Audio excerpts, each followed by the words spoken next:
Chapter 1. The Journey Home. The black SUV quietly rolled along the narrow dirt road, weaving through the fiery red maple trees of Vermont's autumn. The soft, late-afternoon sunlight filtered through the car window, casting flickering patterns on James Anderson's contemplative face. He lowered the window, letting the breeze carrying the scent of dried leaves and damp earth drift into the car.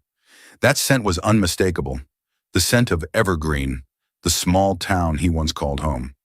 16 years ago, James left Evergreen with nothing but a worn-out backpack and a heart full of ambition.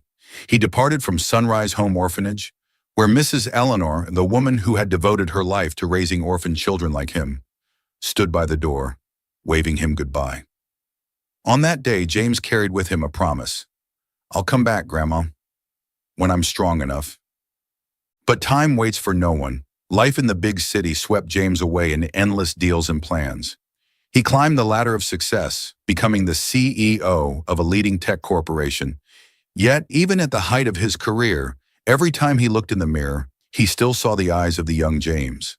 Eyes that always gazed back at Evergreen, where warm memories of his second mother lingered. The news of Mrs. Eleanor's passing reached James on a freezing winter day. He was in the middle of a shareholder meeting and couldn't bring himself to abandon everything to return. Mrs. Eleanor left, taking a part of his childhood with her. Today, as Evergreen appeared through the windshield, James felt his heart tighten. Sunrise Home stood silently beneath the old oak tree, its walls peeling and windows sagging. It was no longer the warm and welcoming home in his memory, but a relic of time, forgotten in the heart of the town. James turned off the engine, sitting quietly for a few moments before stepping out. The sound of dry leaves crunching beneath his shoes echoed faintly. His steps were slow as he approached the old wooden gate, the same spot where Mrs. Eleanor used to greet him every afternoon after school. "I'm home, Grandma," James whispered, his voice raspy in the evening breeze. But this time, no one was waiting for him by the door. "Welcome to Soul Stories. Today we bring you a heartfelt tale. Let us know which city you're watching from. Don't forget to subscribe to our channel to catch more meaningful stories." Chapter 2. The Encounter. James gently pushed open the creaky wooden gate of Sunrise Home, the familiar sound echoing softly. The scent of aged wood and the breath of time filled his senses, drawing him back to the childhood days when he and the other children ran and played in the courtyard. Though everything was now worn and faded, the warmth of the place remained, as if Mrs. Eleanor had never left. James walked down the long hallway, where the afternoon sunlight streamed through the windows, casting a golden hue on the floor. His eyes swept across the corners of the living room, where children's crayon drawings still hung loosely on the walls. The messy yet innocent strokes made him smile unconsciously. As James stepped into the backyard, the sound of laughter filled the air. A group of children played around an old oak tree, while a small boy sat beneath it, nursing a scraped knee. Beside the boy was a woman with long brown hair tied neatly at the back. She wore a white blouse, carefully bandaging the boy's leg. Her face showed concentration, but also a gentle warmth, as if she had handled similar situations countless times. "Be careful next time, Tommy. No more climbing trees," she said, her voice soft but firm enough to make the boy nod obediently. James stood quietly by the doorframe, observing silently. There was something about this woman that brought a sense of peace to him, as if she were an inseparable part of Sunrise Home. Emma gently tied the bandage and patted the boy's head. "All done. Now go play with your friends." Tommy beamed a wide smile and ran off to join the others. Emma looked up, and her eyes met James, who was standing quietly in the fading sunlight. She paused for a moment, then smiled softly. "You're James Anderson, right?" James was slightly surprised but remained calm. "Yes, I'm James." Emma approached, her eyes bright but carrying a warmth and familiarity that eased the tension. "Mrs. Eleanor spoke of you often. She always believed you would come back." Emma's words tightened something in James's chest. Despite all the years he had been away, Mrs. Eleanor had continued to think of him. A mixture of regret and strange comfort washed over him, knowing she had never forgotten. "You know me?" James asked, his eyes carefully studying the woman before him. Emma nodded slightly. "Mrs. Eleanor showed me pictures of you as a child. She always said you were special. When you left, she kept in touch with you for a while, but in the last few years she stopped mentioning it. Maybe she didn't want to burden you." James remained silent, unsure how to respond. His heart was filled with 100 conflicting emotions, memories and guilt intertwining. "Thank you for taking care of this place," James finally said, his voice low and sincere. Emma smiled gently. "I'm not just doing it for the orphanage. I do it for the children. And for Mrs. Eleanor." James looked deeply into Emma's eyes.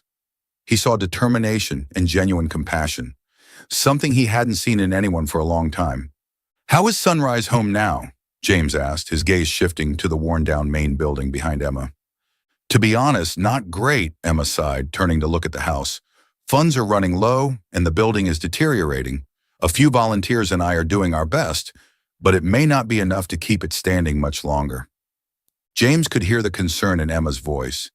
He looked at the house again, the place that had once been his refuge, and his heart ached. "How long have you been here?" James asked suddenly. 3 years, Emma replied. "I left a hospital in Boston to volunteer here. After Mrs. Eleanor passed, I couldn't leave this place. It feels like a part of me now." James watched Emma for a long moment. In the golden light of the evening, she seemed like a small but steady flame, quietly holding Sunrise Home together, ensuring it remained a sanctuary for the children. "How long do you plan to stay?" Emma smiled, her eyes sparkling. "As long as I can." James nodded and his gaze softened. "Maybe I should thank you." Emma tilted her head, curious. "For what?" James chuckled lightly. "For staying." In the golden light of Evergreen, a quiet yet profound connection began to form, between two people bound by memories and love for an old home. And in that moment, James realized he had found another reason to stay, beyond his promise to Mrs. Eleanor. Chapter 3. Sweet Memories. James walked slowly along the hallway of Sunrise Home, allowing the old memories to naturally flood his mind. The soft afternoon sunlight filtered through the large window, casting long shadows on the worn wooden floor. Each of his footsteps echoed through the quiet house, as if the sound was awakening a part of his memory that had long been dormant. James stopped in front of the living room door, the place where Mrs. Eleanor used to sit and knit while the children played around her. Her old armchair was still there, covered with a white cloth, but its familiar shape was unmistakable to him. He stepped inside, his hand gently touching the armrest of the chair. For a fleeting moment, James could almost feel the warmth of Mrs. Eleanor, as if she were still sitting there, smiling at him. As his eyes scanned the walls, they settled on a small bookshelf where Mrs. Eleanor used to keep important things. On top of it lay a carefully sealed wooden box, painted in a deep brown color. Curious, James slowly lifted the lid. Inside were letters written in his own handwriting, neatly stacked and preserved with great care. James felt his chest tighten. They were the letters he had sent to Mrs. Eleanor during his university years, but he had never imagined she had kept them so meticulously. He pulled out the first letter, the childish handwriting still clear. "Grandma, I got into college. I promise I won't let you down." James smiled softly, recalling the moment he received his acceptance letter. It was the first time he had felt he had accomplished something meaningful, but also the first time he had left this home. The next letter was from the early days of his career. "Grandma, I just got promoted. I wish you could see me now." James flipped through each letter, and every line brought back a different phase of his life. Moments of success, joy, and the letters full of regret when he couldn't find time to visit her, not even once. But it was the last letter that made James pause. "Grandma, I'm sorry. I've been too busy, but I promise I will come back." James gripped the letter tightly, his heart sinking with regret. Why hadn't he returned sooner? Why did he wait until Mrs. Eleanor was gone forever to finally come back? The soft sound of footsteps behind him pulled James out of his thoughts. Emma stood there, leaning lightly against the doorframe, her eyes filled with quiet understanding. She seemed to know exactly what James was feeling without the need for words. "She always believed you would return, even when no one in this town remembered who you were," Emma said softly, her voice as gentle as an autumn breeze. James looked up, his eyes meeting Emma's. In that moment, no words were needed between them. James nodded, a faint but genuine smile appearing on his lips. She was patient, James said, his voice lowering but filled with affection. Emma stepped closer, her gaze falling on the letters in James's hand. She gently picked one up, her eyes scanning the heartfelt lines. She used to read these letters every evening before bed. She said every time she received a letter from you, it was the highlight of her day. James took a deep breath, trying to hold back his emotions. I should have come back sooner, James murmured, his eyes drifting toward the distant fields outside the window. Emma gently placed her hand on his shoulder, offering a comforting presence that warmed his heart. What matters is that you came back. James smiled, this time free from the weight of sadness. Thank you, Emma. They both sat down, sharing the small but memory-filled room. The old letters, the stories of the past, and Emma's presence made James feel as though Sunrise Home still carried life within its walls. And at that moment, James realized that his return wasn't just to fulfill a promise to Mrs. Eleanor. It was to rediscover the missing pieces of his heart that he had unknowingly left behind all those years ago. Chapter 4. Rebuilding a Home. The morning in Evergreen was fresh and serene. The gentle sunlight stretched across the maple trees, casting a golden glow over Sunrise Home. James stood on the porch, holding a cup of hot coffee, his eyes following the children playing in the small yard. After the previous afternoon, James had spent much time in thought. This orphanage wasn't just a memory, it was a part of him, a part he had left behind for 16 long years. He stepped into the living room, where Emma was carefully folding the children's old blankets. The light streaming through the window illuminated her face, peaceful and tender. Emma, James spoke, breaking the quiet atmosphere. Emma looked up, offering a soft smile. Good morning, James. Did you sleep well? James nodded, moving closer to place his coffee cup on the table. He pulled out a chair and sat across from her. I've thought about this all night. I want to fund the entire reconstruction of this orphanage, James said, his voice calm but resolute. Emma paused for a moment. Her eyes met his, filled with gratitude but also hesitation. You know, I appreciate your generosity, James. But, Emma hesitated. James raised an eyebrow. But what? Emma set the blanket down, leaning gently against the chair as she looked at him. Sunrise Home isn't just a building. It's a home for this entire community. We can't rebuild it alone. James fell silent.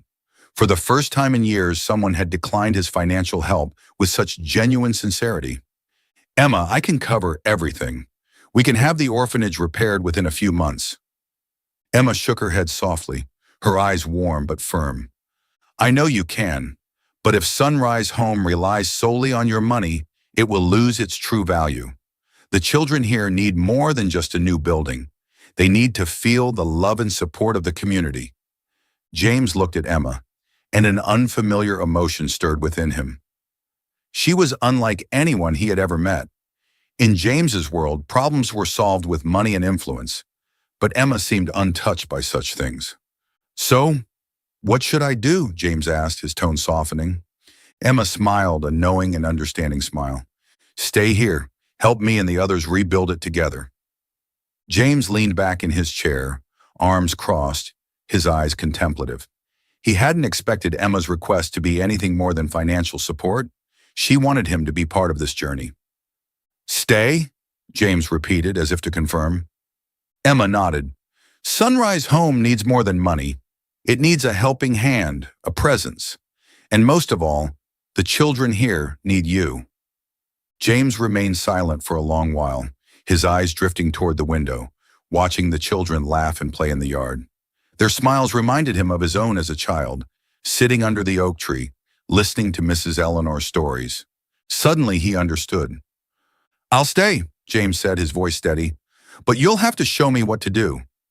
Emma's face lit up with a radiant smile. Deal. Emma led James through the orphanage, showing him every corner. She pointed out the leaky roof, the cracked walls, and the worn-out playground. Where do we start? James asked, his hand resting on the weathered brick wall. Emma shrugged. We start with the small things. Tomorrow we paint the walls. James chuckled softly. He was used to negotiating multi-million-dollar contracts, but now he was being tasked with painting walls. The next day, James wore an old white t-shirt and jeans, holding a paint roller. Alongside Emma and a few volunteers, he began painting the walls of Sunrise Home. The children eagerly ran around, occasionally teasing James about the splotches of paint staining his clothes. "You're terrible at this," Emma teased, her hands skillfully rolling paint along the wall. James smirked. "It's my first time holding a paint roller. What more can you expect?"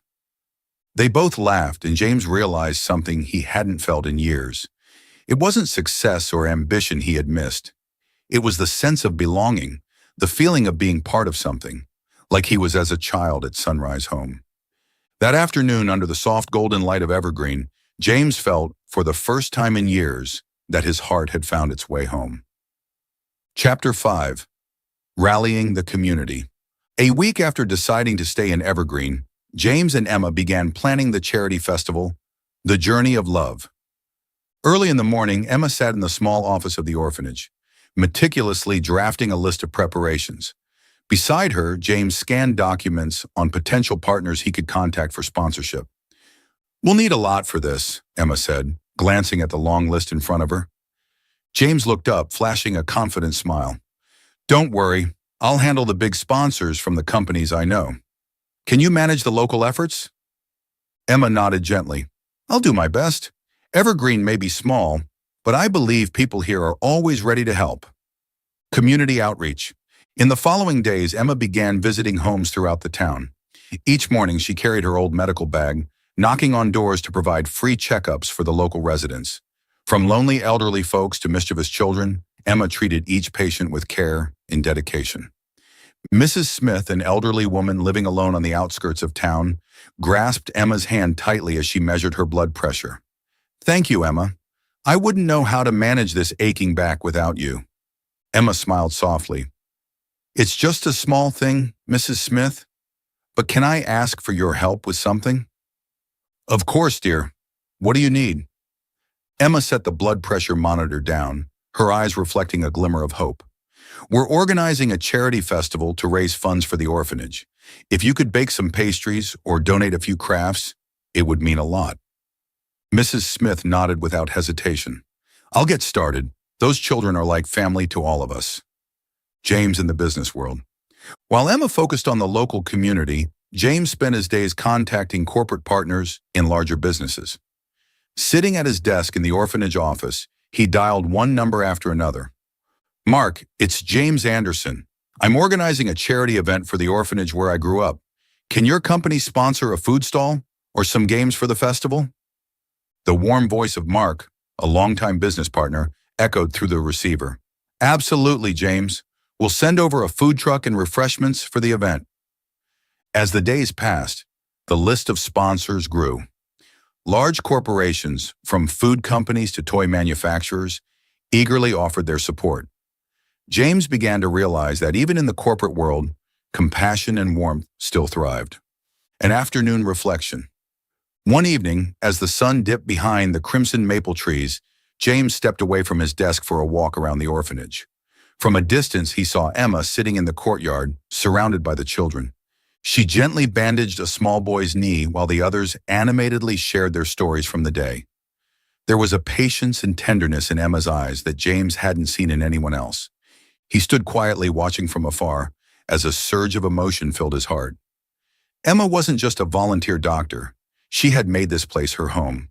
Late-night work. As the warm lights of Evergreen flickered along the narrow streets, Emma returned to the office, finding James still immersed in documents. "Working late?" Emma asked, setting her medical bag down on the desk. James looked up and smiled faintly. "I want to make sure everything's perfect. This event is important."